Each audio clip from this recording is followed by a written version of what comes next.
Number 1. The Path. This actually just happened to me, and I have no real idea what to make of it.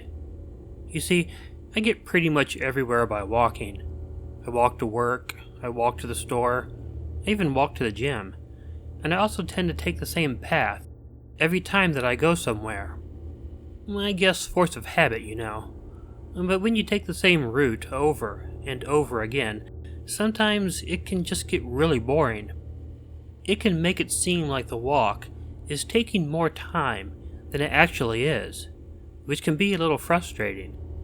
I was out at the store last night, picking up a bottle of vodka because I was craving a screwdriver.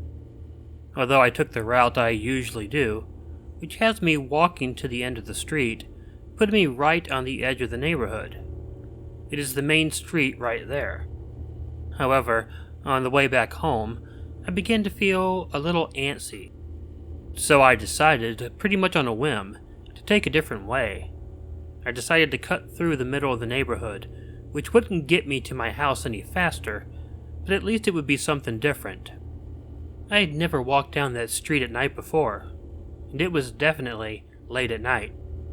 It had been around 11 that I had left the store, so it was likely getting close to 11:30. I had absolutely no idea that there were almost no lights in the middle of the neighborhood. The only light would come from the houses that left their porch lights on, and I live in a really small town that usually no one is out too late. So I was walking by this house, and that's when I heard it. I don't even know if I could describe what it was, but I'll try.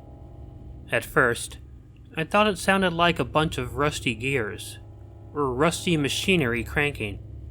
I quit walking and looked over to the house on the side of the road that it appeared the sound was coming from. I had a hard time seeing it because there was little light, and all the lights on this house were off. There was a huge dark tree in the yard, and then what looked like a 3-car standalone garage. There was nothing that I could have assumed was making the noise I was hearing. And then I listened a little closer. I guess it was just weird to me that it sounded like rusty machinery, and I guess it might have been something else. Now, it sounded like dozens and dozens of birds crying or something, almost as if they were being tortured or scared.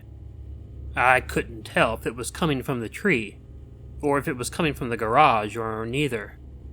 I was really on edge, and decided it was really not important what it was, and the only thing important was to get home.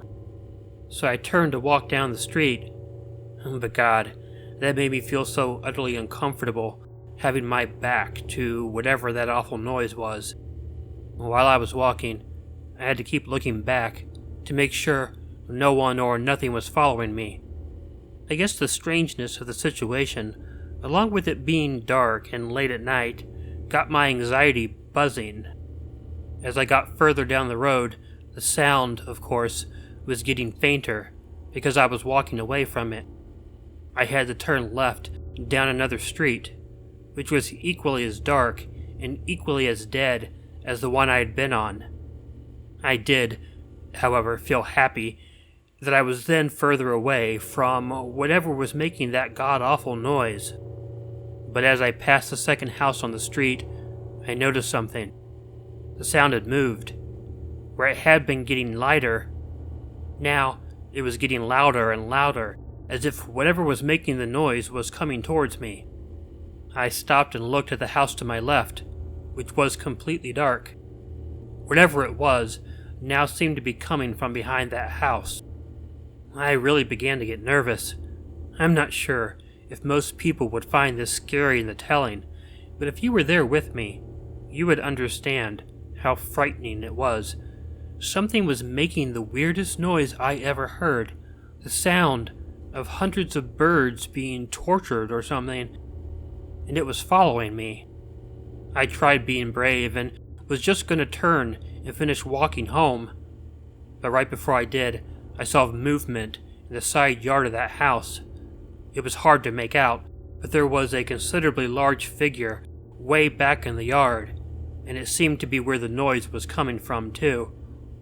I really didn't know what it was or if I was truly in any danger at the moment.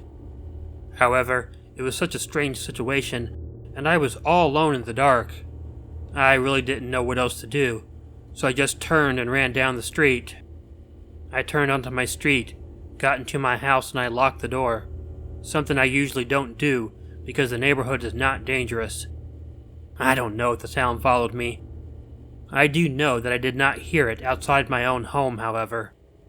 I don't know what it was or what I saw in the yard, and I'm guessing a few people won't find this scary at all. But it was scary, and I'm not walking that way ever again. Number 2. The summer job. I raised my family in Cook County, Illinois. We lived in an unincorporated area. My husband and I bought the house in the 60s, and we lived on a nice neighborhood. It was sort of the kind of neighborhood that most people who live in have lived there a long time. And because of that, most of us knew each other really well. My oldest son turned 18 in 1977. He was a very great kid. He was smart, and he got accepted into a really good school. He was looking forward to going in the fall, and tried to work some odd jobs while over the summer to ease the financial burden on me and my husband. He didn't want to work a minimum wage job, and he had worked with his father doing drywall every now and then, so he figured doing that as much as possible over the summer would get him a nice bank account and money to spare when he went to college. My husband, however, was not doing enough work for my son to work full-time, so he was looking around for other people who might be able to use the help. Again, it was a tight-knit community, and I knew a few people, but it was still hard to get work consistently. As the summer went on, my family attended a big party that a friend of mine had. He was a nice man, helpful, and really active in the community. During the party, he had mentioned that he heard my son was doing drywall work lately. He told me that he'd appreciate it if my son could come over a few times and help with his work. I was very thankful, and I let him know I would let my son know, and he'd very likely want the job. My son was ecstatic about the chance and really looking forward to it. However, before the date to work came, he had a bicycle accident and broke his leg. It was a severe fracture that would take a few months to heal. He was disheartened because he had lost an opportunity to make a lot of money. That fall, my son went off for his first semester in college. A year later, my husband was home after work, watching the news while I was preparing dinner. He suddenly called me into the living room, and what he showed me has shaken me to my core even today. Our neighbor, John Wayne Gacy, was arrested, and the investigators had found 3 bodies buried under his house. I was shocked for many reasons. I mean, we all knew this man. He would throw big parties. He would be involved in the Polish parade for the area every year. He was not a man I could ever have imagined killing 3 boys. And then, it was more than 3 boys. Over the next weeks, as more bodies were found, we were just shocked. Simple things can affect your life greatly. A split second can make the difference between life or death. And I realized that although John didn't kill everyone he worked with, my son was around the age of the majority of his victims when they were killed. I will never know if he would have ended up being killed or not. I am happy I don't know. But whether he would have been or not, I'm happy he broke his leg. Number 3. Followed. I'm sure that everyone has had both the feeling of being watched or being followed. It's a creepy feeling that no one could possibly like. Most of the time, I suppose, it isn't even right. When we are alone and in the dark, our minds have the tendency to play tricks on us. This happened to me late one summer night. I had been hanging out at a friend's house in a rural area. I had stayed too late for my friend's parents to drive me home. It was about 1 in the morning, and we had gotten very consumed in a video game we were playing. It was nice outside though, so I thought I would go ahead and take a walk home. It was definitely t-shirt and shorts weather, but there was a really nice, refreshing cool breeze. I suppose I should set the scene for you. I lived right outside of a town called Sleepy Hollow. And it's not a neat coincidence, the town was named after the classic story. While I consider myself having lived there, I actually lived along a minor highway. My friend that I was visiting also lived along that highway. The road could be very busy during the day, but it was normally dead at night. It was a beautiful and heavily forested area on the sides of the road. If I recall correctly, they put those trees up after naming the town to give it atmosphere. And yeah, it was very atmospheric. There was fortunately enough area on the side of the road that I could walk comfortably on. It was about an hour's walk back to my house. There were a few houses on the side of the road, and only the very occasional car would come by and blind me for a moment with their headlights. And that was when it happened. I don't know why, but I began getting the distinct feeling that I was being watched. I wonder if that was because it was so quiet outside, but I began feeling very nerve-wracked. I couldn't shake the feeling at all. I started looking at the trees and began to tell myself that the reason I was feeling that way was just because how heavily wooded the road was. My mind was playing tricks on me. About halfway back to my house, still feeling nervous, and having not seen a car in about 10 minutes, it got worse. I heard something. At first I thought it was my mind playing tricks on me still. I tried to put it out of my head. I also tried to tell myself that if there was something out there in the woods, it was most likely an animal. But still, that was pretty freaky, and not knowing what it could be meant that my mind could make it anything that my mind wanted it to be. I knew it couldn't be a deer or anything. They wouldn't walk along with me. They would run away and not bug me. It was too loud to be something minor like a raccoon or anything comparable. I didn't really think it was a person. I had no reason to. I mean, other than the fact that it was following me, I really had no idea why a person would be following me. And then, it was gone. It was quiet. Or at least it didn't sound like someone was following me.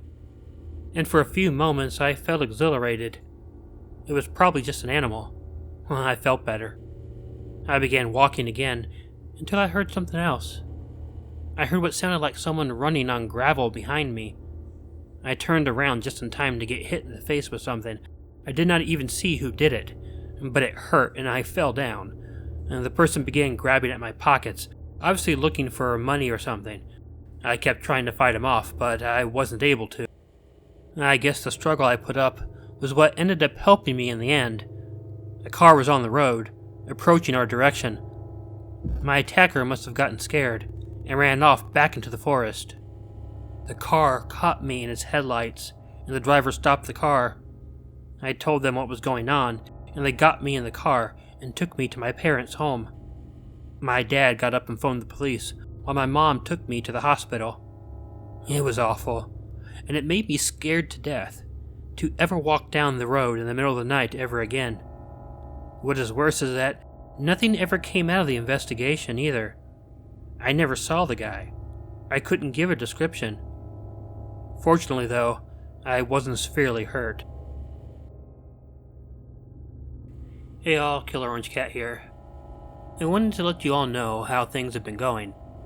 As many of you know, I've been having various computer issues since last June, and it has impacted my ability to make videos and to keep up to date on social media. I have been relying on the laptop computer, which has a failing hard drive. Many times in the last 7 months, I've had my work completely erased by the computer. I've had to do nearly 20 recoveries of the whole laptop, and it has just really been a pill. However, there is really good news. I recently got a brand new desktop computer completely out of the blue. And my mom and my sister got that for me because of how the channel has been struggling and how much it's been frustrating me. It really has been difficult and frustrating because I would like to be putting out like 4 videos a week. And instead, there have been times I couldn't even get 1 done in a week. Hopefully, from this point going forward, however, that will not be a problem. So if you like this video, please let me know by hitting the like button. If you're not subscribed, please feel free to use the button and bell below, or wait for the icon of Ichigo the cat that will appear at the end. Leave me a comment and share the video with someone you think might enjoy it. If you have a story you like narrated on Killer Orange Cat, and it is original, please send it to the address included in the description. And please, don't forget to make sure to check in your closet and check under your bed, because you never know where a Killer Orange Cat might be hiding. Good night.